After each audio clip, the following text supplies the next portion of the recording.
career scientist, but do a lot of work in healthcare. So my presentation is going to be a little bit different than some of the other presentations that have come before me. What I want to talk about is looking at how we can think about mobile phones for healthcare. And so by the end of this presentation, hopefully you'll have a very different perspective on the phone that's probably in front of you right now in your pocket or your purse.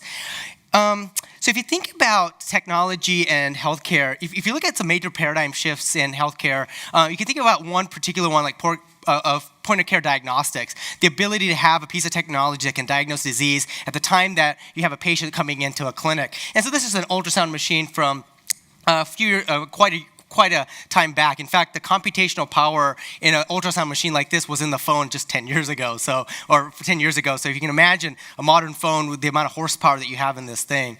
And so if you think about these paradigm shifts in diagnostics and screening, point of care was one of the major ones. Now we're in a major paradigm shift when it comes to screening. We're in a paradigm shift where phones are going to be at the center of a lot of the things that we're looking at. And here's an example of a pulse oximeter that's basically a device that just connects to a microphone jack on a phone, where it uses as a data port to basically do ambulatory pulse oximetry, so something that an individual can do at home.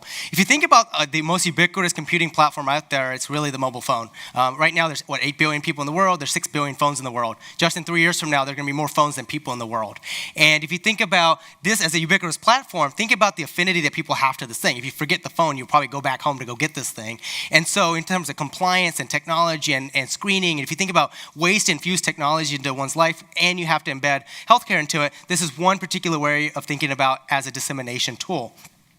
On top of that, we're in this other paradigm shift in terms of wearables. So these are a plethora of things that I've used and worn in my career, and there's everything from smart shoes to spirometers to life vests that basically monitor vital signs continuously. So these are just this notion of being able to continuously monitor vitals, and what you can do with that data is still left.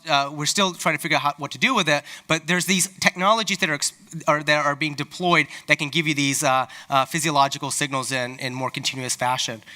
Just a few years back, TEDMed had this conference that they did where they were looking at the future of the smartphone. So it's hard to see, but this was our former Surgeon General, where she was actually she was using a lot of these phone apps that were actually monitoring her vitals. So this is demonstrated with just a few of these phone apps and a few attachments to a phone, you could do a full physical. And so this was just an example just 4 years back that you could already do this. And now there's a plethora of these technologies out there that connect to a phone.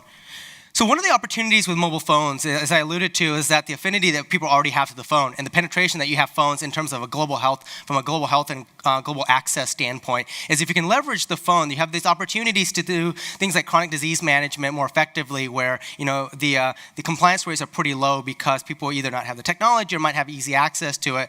But also thinking about new ways to create screening tools. So if you have access to a large population, in fact, pretty much the entire world that has access to a phone, what could you do there? And also that has some implications for population health.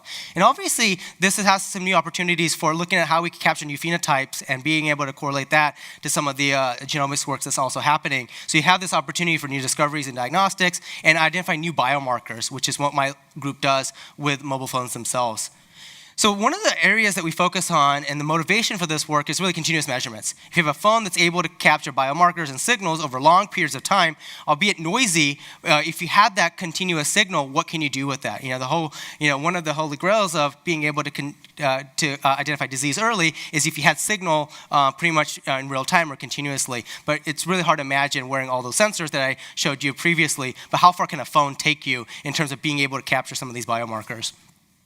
So traditionally, the way the phone, as people have looked at it, is that it's a data collection source. So here's just a simple use case, which has been effective, of basically an app that helps you capture kind of caloric intake. What have I eaten? I'll take a picture of what I've eaten and kind of guesses at what it is. The phone kind of knows where you've gone, so you can try to figure out what restaurants you've gone to and those kinds of things, where you can start to fill out what you've had to eat. And so that's one end of kind of caloric intake. And expenditure could actually be tracked by just the accelerometer on the phone if you have it with you. So that's like the simplest example of kind of where we are today, where you have patient-reported outcomes and diaries that you can do with the phone.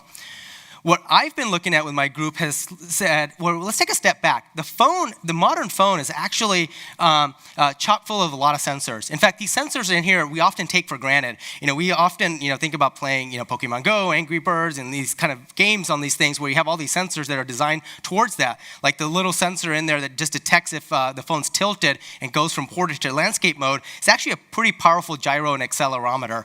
The cameras are just mind-bogglingly good these days, right? They can rival an SLR camera. In fact, there's one on the front and back these days. Even some phones have two on the back. Capacitive touch, microphones, multiple microphone speakers. So we often take this for granted in terms of just using it for gaming or telephony. But what we've done is kind of push the envelope a bit and really push the boundaries in terms of what you can do with these sensors. In fact, there's a ton of wireless sensors in there as well, like for GSM and Wi-Fi and Bluetooth. And so my group has been looking at is how do we use existing sensors on mobile phones for health sensing? So how do we use the microphone and speaker for physiological assessment? How do we use the camera for non-invasive blood sensing? How do we use different sensors on the phone to be able to figure out how do we actually enable screening and diagnosis for global health? So this is just some examples that we've been working on, and I'll give you kind of a little bit more information about some of these things as we go along. In the pulmonary space, we've been looking at how do we use the microphone for pulmonary assessment, so turning a phone into a spirometer. Cough analysis, in particular, how can you use cough analysis for tuberculosis just by using microphones? Blood screening, so non-invasive blood screening by using the camera and flash in a unique way to identify how much hemoglobin is in the blood, bilirubin in a baby, again, without pulling blood out of the body. Cardiovascular diseases, so looking at how do you do SpO2 monitoring and a couple other things. Even disease-specific use cases, using the speaker and microphone to get your heart rate and respiratory rate when the phone is next to your bedside table, so you can do things like sleep sensing and sleep apnea, and even osteoporosis, where you can use the gyro and the accelerometer to figure out bone resonances in your bone by just using a commodity phone. So there's a whole plethora of things that we've worked on, and I'll just kind of dive into some of these projects to kind of spur some inspiration in terms of looking at if you had a ubiquitous device where you can capture these phenotypes, what could you do with your own research if you combined it with some of these capture capabilities? So some of the earlier work that we looked at was measuring lung function. So if you think about COPD or asthma or most lung ailments outside the United States, those conditions are actually some of the leading cause of death outside of the U.S. Even in the U.S., this is usually 3 or 4, depending on what statistics you look at. But one of the mainstays for respiratory assessment is spirometry. So this is a clinical device on the left. You have a more expensive device in the middle, and then you have a home spirometer on the far right. The one on the far right might only give you a few pieces of information. So a lot of times pulmonologists don't really rely on that. So you really want a full lung assessment, either using one of the devices on the left. But if you think about managing COPD or asthma, before you have a pulmonary exacerbation, you want to be able to figure out how you can get ahead of that. And so monitoring lung function continuously, or at least lung function more periodically, is something that could actually enable diagnosis and screening before somebody gets to an exacerbation. So the idea is like, how do you build these home devices? Home spirometer, you might not have it with you. They're kind of clunky and compliance actually is one of the issues. So what we did was we actually built one of the first mobile phone apps that uses the microphone to actually do full spirometry. So the way it works is you take the phone, it has a camera on the front, so it kind of knows how far you're holding the phone from your face, and then you do an open mouth technique where you do a full expiratory maneuver where you actually blow at the face of the phone with your mouth open, and it actually uses, we actually use a machine learning algorithm and from the microphone data to actually figure out your the flow volume curve of the actual maneuver at that point. So it's very similar to what you would do with a clinical spirometer like on the left here, but you don't need a mouthpiece. In fact, you can use any commodity microphone to do it. So basically the way it works is that there's a visualization on the phone, and it tells you if you're blowing hard enough. If you're not blowing hard enough, the visualization says you need to blow harder and blow harder. So there's actually biofeedback that actually encourages the person to actually do a proper technique. If the technique is incorrect, it gives you feedback in real time as well. So the way it works is, traditional spirometers basically try to get an amount of flow volume over a certain amount of time. So you have clinical spirometers that use a turbine or a pneumatac. In our case, we don't have that. And so what we did was we actually modeled the entire vocal tract system of the human body and turned this into a computer science problem, and basically said, look, when somebody's blowing out of the face of when they're blowing out and you're capturing that particular signal, you can actually use the amount of the airflow that's coming out and the obstruction and restriction you can actually hear at the other end. And what happens is the resonant frequency actually changes if you have higher and higher amounts of obstruction and restriction. So we essentially turned the vocal tract into a flow sensor. And this technique actually came out of speech processing technology. So when you have speech processing, the vocal tracts that are activated in that noise that you typically hear, researchers for years have tried to cancel that out to make it easier to detect when you say, okay, Google or Alexa. It makes it easier to identify those trigger words, but it turns out that noise signal is actually proportional to the amount of flow coming out of your vocal, or of your air system. And so that's how we did this. We turned the computer science speech recognition problem on its head a little bit and looked at that noise source, which was something that people have been trying to cancel out for years. So we actually took this work a bit further and developed an app that basically uses, that isn't an app on a smartphone, but uses any commodity phone that's a feature phone. And we developed an infrastructure where the algorithm, instead of being on the phone, is actually on a server somewhere. So you can dial a 1-800 number from anywhere in the world and actually listen to kind of the prompts, and you can actually do this on any phone, including a landline or a payphone. We modeled the transfer function from going from a phone over the air to the cellular network, and then really trying to figure out what happens to that sound. And so this is an example of basically doing a PFT, a pulmonary function test, using an old feature phone. And so on the bottom right is an example of clinics that use our tool, that's been using our tools to basically do pulmonary function tests at a massive scale where you can use any ordinary phone, literally turning billions of phones into a health screening tool. So when we did a very large clinical trial, we actually looked at 10,000 patients where they had a paired clinical gold standard test from a pulmonary clinic and our tool. We actually are within the ATS guidelines of what you typically would see error for spirometry. In fact, this is something that it was within the bounds of what you would have if you have a predicate device that's a similar device. We're already within the error bounds of what the FDA would typically look at for a predicate device. So we're actually pushing some of this work forward to get clearance for this as well. The area that we started to focus on afterwards is looking at, if we have, this ability to capture audio signals and biosignals from the microphone, what could you do with coughs? So this was an area that we started to work with the Gates Foundation, looking at, could we use cough frequency as an indicator for the spread of TB? In particular, if you want to do a study of infectivity of TB, could you use the cough counts as a proxy to figure out where TB might be occurring? And also personalizing it for an individual so that if somebody's on treatment, if the cough counts go down, is that a way to know that treatment's working, and if not, you can intervene sooner? That was what we started with. And then our secondary hypothesis was, can we identify a healthy cough from a TB cough? All right, so I'll talk a little bit about how that works. So one of the things that we did was we took this spectral-based approach where we created an algorithm that essentially, from any noisy source, be it a microphone data or any other microphone, you can actually tease out when somebody's coughing. So you have throat-clearing speech, background noises, and with pretty high accuracy, our algorithms can actually identify coughing. So you can actually just use this to see if this is a particular signal that you can use for how well somebody's doing, or just in an environment like this to see if cough prevalence is an indicator for the spread of certain diseases. And so what we did was, working with the Gates Foundation, we basically paired up with the Desmond Tutu Foundation in South Africa to basically see if we can capture healthy coughs and TB coughs and have a sputum test and actual chest x-ray to actually make sure that they were infected and have active TB. Could we use that audio signal that we're capturing to actually create an acoustical biomarker for TB? All right? And that's what we did. So this on the left is an example of the cough box that where the data was being collected, where we have patients that go in there, the box is closed, there's an impactor in there that's actually capturing the particles that are aerosolized, so we know that there's actually TB in the air. There's a microphone in there, just a commodity microphone that you might find on a mobile phone, to be able to pair those results together. The hypothesis was that when those granulomas actually form in the lungs, the air coming out of it, when you cough, actually sounds different.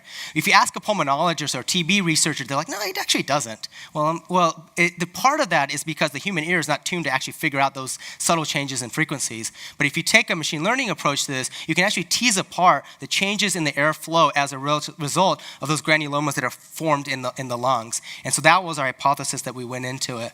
So So just to summarize, so our accuracy in terms of identifying coughs is very high. I mean, with 95% accuracy, our false positive rates are pretty low. But the most interesting thing that we've started to discover now is on the bottom, which I don't have the sensitivity specificity plot yet completely because we're still in the midst of analyzing our TB data, but right now the early results show that with 82% sensitivity, 85 specificity, we can actually identify if you had individuals that were either healthy or had TB or pneumonia or some other kind of related respiratory infection, that with that kind of sensitivity and specificity, we can identify just from the cough itself. And just to put that in perspective, GeneXpert sputum tests around that, because a lot of times you can't actually cough up that much sputum, or the sputum doesn't have enough of the viral load in it to get there. So this is an acoustical signature. So if you think about co-infectivity between HIV and TB, where those granulomas might not be seen on a chest x-ray, coughing might be another indicator that you can actually get ahead of something like that as well.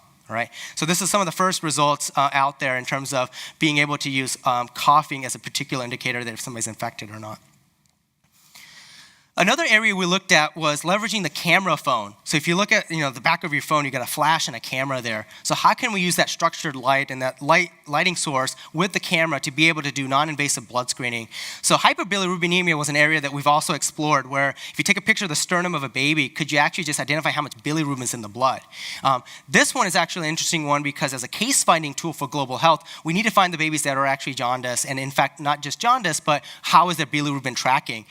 Babies with darker pigments, they're actually harder to see if they're jaundiced or not. They don't look yellow as lighter pigmented babies. So having a tool to be able to do this pretty effectively, community health workers, was a need that we were trying to address. If you think about bilirubin, so bilirubin in the blood actually absorbs blue wavelengths of light. So what we said was, look, if you have the white flash on a camera phone, actually a pretty broad spectrum. So if we modeled the flash, and if we could look at how much light is being absorbed and reflected the different wavelengths of light, we can actually try to figure out how much bilirubin is actually in the blood.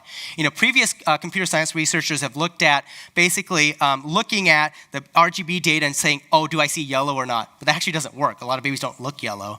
And then your skin pigment can also get goofed up there as well. So what we did was we actually looked at the flash, the white light that actually illuminates when you take that picture, and actually look at the absorption and reflection of that light incident on the skin.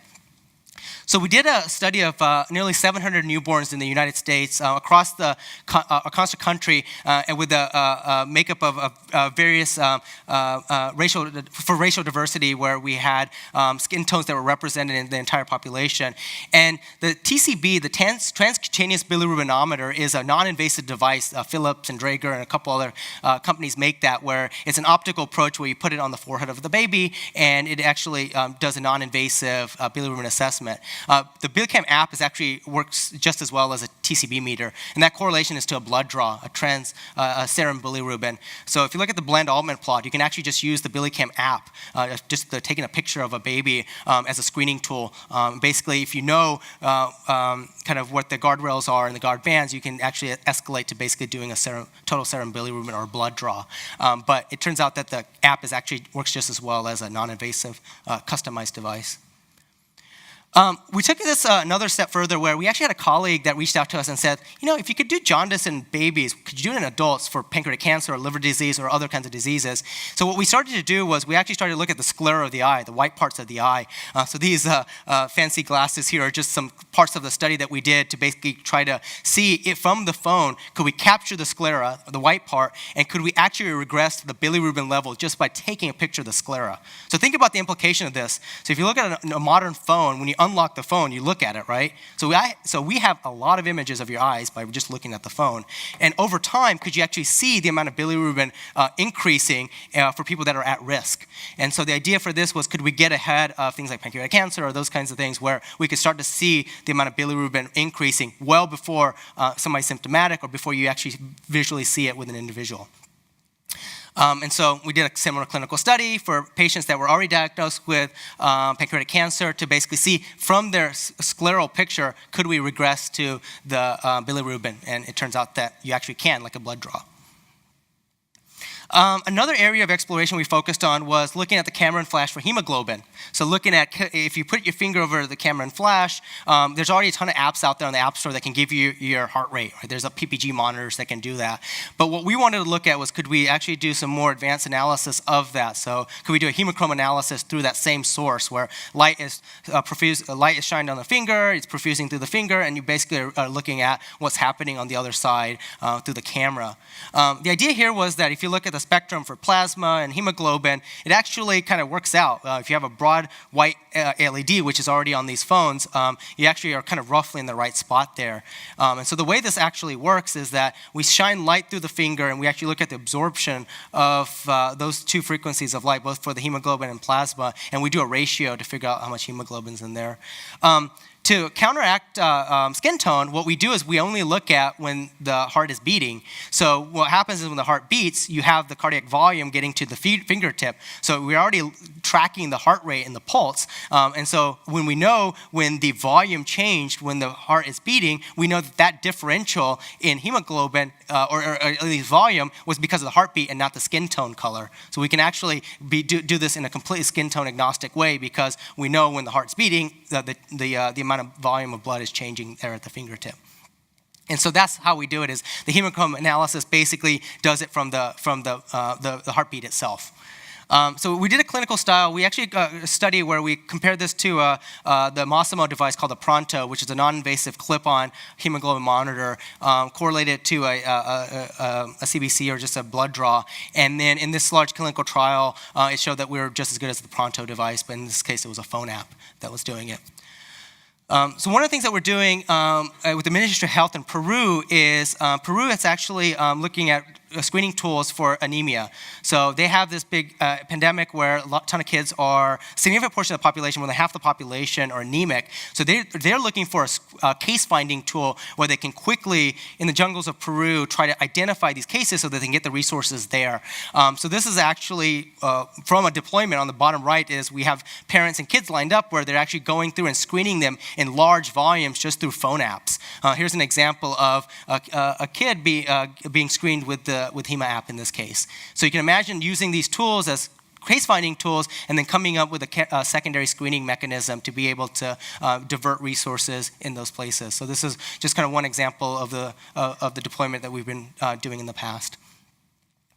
So one of the things that I've been particularly working on is regulatory. This is a kind of an interesting area because if you think about the regulatory guidance for software as a medical device, this is kind of squarely in that space. You have a commodity piece of hardware that we're not touching. We're not doing anything to the hardware itself, but what we're doing is building algorithms and software on top of that. So how do you regulate software as a medical device when you have this kind of a system in place? So we've looked at a number of different things and worked closely with the FDA to figure out, well, how do you clear some of these things? Luckily, we do have predicate devices for the hemoglobin monitor, for bilirubin, and those kinds of things. But for regulating something like that, it's actually pretty tough because you have different phones, different standards. You know, what happens when you put your finger over the camera and flash, it gets all smudged up? What happens if this phone comes out of a pocket or a purse and there's lint on the microphone? So we've come up with algorithms that basically detect the quality of the phone and it can actually disable the app, for example. So there's a lot of interesting challenges that we're actually working on from a computer science standpoint to know that the phone is actually safe enough to even use it as a screening tool. And then looking at testing procedures that you can validate across phones. If I had, phone A and phone B, they have the same operating system, but they're two different models. How do I validate from, potentially a benchtop analysis where I don't have to clear every single variant of the phones? And so there's ways that we've looked at on how to do that. The other thing is safety and trust. Trust is an important one. So if you think about this, if you talk to patients and users, what, a phone app screening? I mean, the mental model of an app is just kind of bizarre, right? It's the 99-cent thing or free thing where there's not a lot of value attached to it. And you have a clinical grade diagnostic tool when you have an app attached to it where the value of that tool is like, okay, well, it can't be real or it can't work, right? So you have this mental model that you actually have to work with in terms of just society in general, in terms of thinking about how a screening tool and an app could actually be related.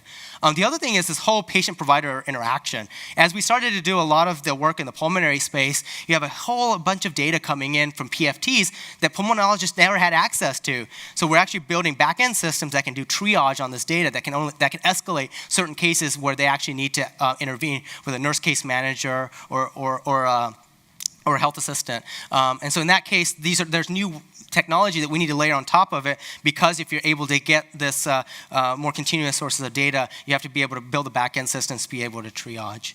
So with that, I'll take questions, and looking forward to talking more during the panel as well. So thank you.